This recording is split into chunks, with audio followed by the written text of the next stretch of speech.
vlog! It's December 5, 2023 and I'm going to MY Static for my annual touch-up ng aking eyebrows, wing liner, and lip tint. Yan. Since ko to ginagawa guys, 3 years ko na siyang maintained. Super hassle-free naman siya kasi I never put makeup every day.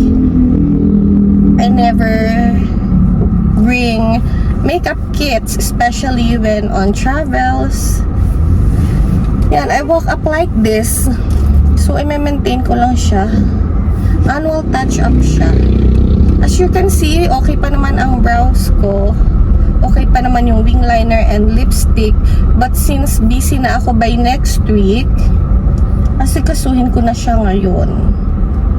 Kasi ayoko naman na paabutin pa siya ng January ng 2024.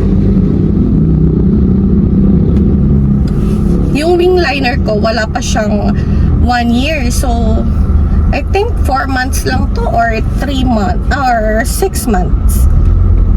And but since na-busy ako nung mga nakaraan, medyo yung brows ko at saka yung lipstick, inabot na siya ng 1 taon. Pero okay pa naman siya. Sulit kasi hindi na ako bumibili. 3 years na ako hindi bumibili ng lipstick at saka ng ng brows pencil. Recall ko lang, may video ako guys no last year about dito nga sa annual touch-up. So ngayon, i-video ko ulit for my para ma-documentary ko ulit. Yes, super init ngayon. Bali, nag-leave pa ako kasi by next week wala na akong time. Magiging super busy na kami. And Christmas na, diba, sa mga susunod. Kaya kahit medyo, ganun talaga ako, kahit medyo okay pa, pinapa-retouch ko na para maalagaan. Para maalagaan at saka para ma-maintain. Ito lang yung puhunan ko. Char. Kita nyo, wala akong makeup pero para ako naka-makeup lagi. So, gumigising akong ganito ng itsura.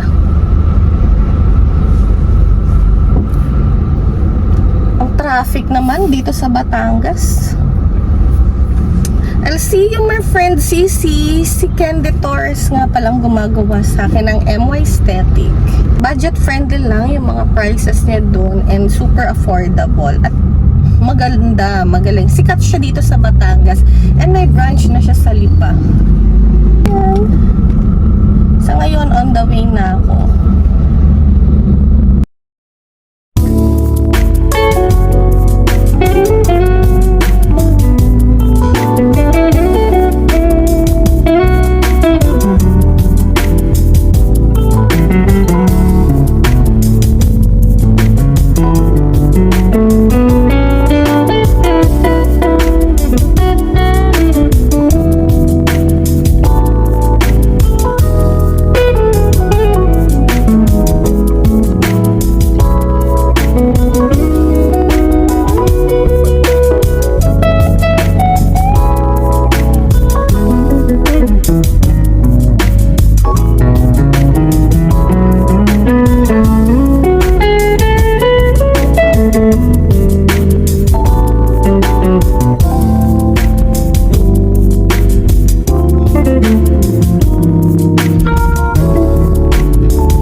Okay na yan.